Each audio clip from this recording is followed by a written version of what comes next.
Hi guys, ఎలా ఉన్నారు? చెప్పడం మర్చిపోయా. Happy Christmas to all. Please subscribe and share and comment. Please మాకు సబ్స్క్రైబ్ చేయండి. 1Kకి దగ్గరలో ఉన్నాము, మీ కాల్ మొక్కుతాము. ప్లీజ్ ఫస్ట్ ఓవరాక్షన్ ఆపి మ్యాటర్లోకి రా. మనోడైతే మనం చెప్తుంది అనగనగా ఊరు, ఆ ఊరు పేరు సోంపేట్. ఆ సోంపేట్లో రాము రాజు లడ్డు అని ఇద్దరు ముగ్గురు స్నేహితులు ఉండేవారు. రాము ఏమో చాలా భక్తి గలవాడు. ఎంత భక్తి అంటే దేవుళ్ళ మీద చాలా భక్తి. మన కేశవరాం లాగా చాలా భక్తి దేవుళ్ళు అంటే. ఈ ఊరికి ఒక చాలా పెద్ద సమస్య ఉండేది. ఆ సమస్య ఏంటంటే ఊరి బయటికి వెళ్ళాలంటే ఒకటే దారి, అది దయ్యాల దారి. ఆ దయ్యాల దారిలోకి ఎవరికైనా వెళ్ళాలంటే ధైర్యం చేయాలంటే చదువుకునే వాళ్ళు వాష్రూమ్ బయటలోనే వెళ్ళేవాళ్ళు. ఎందుకంటే అక్కడ ఉండే పకాల దయ్యం గురించి, ఆ పాతాళ దయ్యానికి అది రక్తం తాగే రాక్షసి. ఆ రాక్షసి మనుషుల రక్తాన్ని, మనుషుల మాంసాన్ని తినేది. ఆ మనుషులకి అందుకే వాళ్ళకి దానికి రాత్రి 9 దాటిన తర్వాత 12 దాటిన తర్వాత ఆ దెయ్యంకి వెనుక వచ్చేది. అది వచ్చినప్పుడు చూసారా గాయస్ ఎలా ఉందో? అంత శక్తివంతమైన దయ్యం అది. ఆ పాతాళ దయ్యానికి విశేషత ఉండేది. ఆ దయ్యం ప్రతిరోజు 12 దాటిన తర్వాత ఏ మనిషి వచ్చినా సరే చుక్క రక్తం ముక్కలకుండా తాగేది. మనిషి ముక్కలు 10 కాయ కూడా దొరికేది కాదు.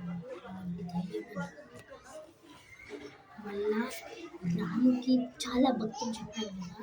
ఇప్పుడు చాలా భక్తి అంటే ఒకరోజు నవరాత్రులలో రాత్రి ఆ రోజు రాముకి ఒక పెద్ద చెరువులో వాళ్ళ ఫ్రెండ్స్ అందరూ కలిసి బండి ఆడుకుంటుంటే బాల్ పడ్డదని వెళ్తే ఆయన మునిగిపోయాడు, మొత్తం మునిగిపోయాడు. బాల్ తీసుకుందామని వెళ్ళాడైనా, వెళ్తే సడన్గా ఆయన నీళ్ళలో మునిగిపోయిండు.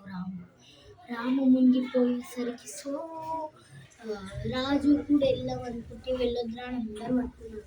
రాము మొత్తం కింద మునిగిపోయినప్పుడు ఆ చెరువు మధ్యలో లాకెట్ బయటపడింది.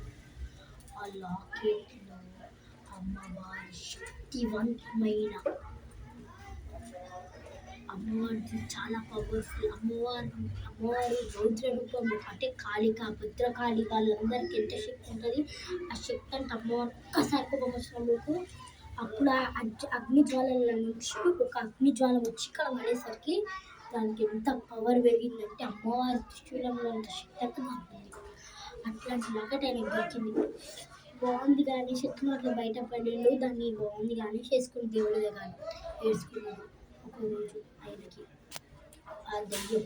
ఆ దయ్యం ఒక మర్రి చెట్టు లోపల ఉండేది. ఆ మర్రి చెట్టుకు పెద్ద పెద్ద వేర్లు వచ్చాయి. వేర్లతో అందరు పట్టుకొని ఉండేసరి రాము రోజు నైట్ 12 దాటేసింది. అప్పుడు ఆయన పక్క ఊరికి వెళ్ళాడు, వాళ్ళ స్నేహితుని కలవడానికి వెళ్ళాడు. 12 అవుతుంది.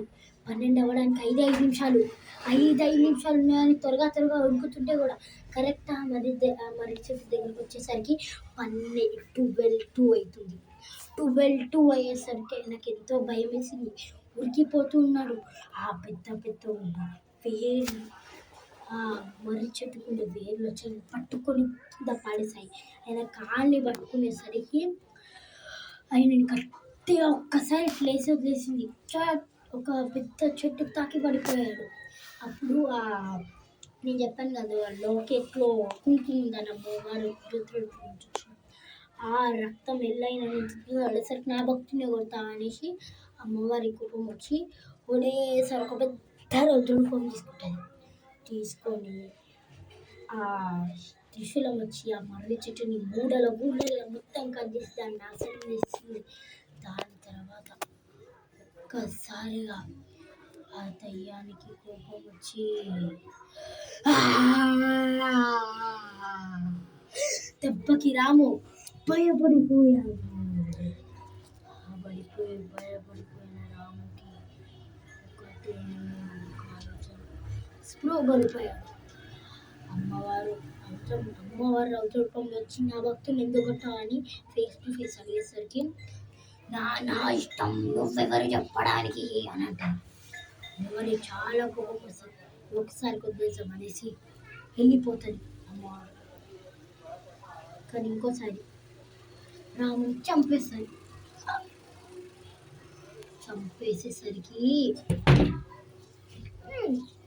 చంపేసేసరికి ఒకటేసారి అమ్మవారికి రౌద్ర రూపం వచ్చింది. ఆ రౌద్ర రూపంతో ఏమంటారు ఆ పాతాల దయ్యాన్ని చంపడానికి ఇలా పట్టుకొని వచ్చి దాని మీదకి ఇసేసరికి మొత్తం చెట్టు మనిషి ఆ దయ్యం మొత్తం సర్వనాశనం అయిపోయింది. ఇంటికి ఆ పేరు నుంచి విరక్తి పెట్టేసరికి అమ్మవారి దాన్ని చంపడం వల్ల ఈ ఊరికి విముక్తి కలిగింది. అందుకు అమ్మవారిని అక్కడ భద్రకాళి కాళి అని పిలుస్తారంట. అందుకు సోంపేట నుండి ఆ ఊరి పేరు భద్రకాళిపేట అని ఒక పేరు వచ్చింది.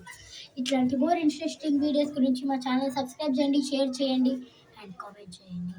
లేదు ఆ పాతాల దయ్యం మీ ఇంటికి వచ్చి భయపడుతుంది రాత్రిలలో కళ్ళ. మీ ఇష్టం. బాయ్. ఓకే.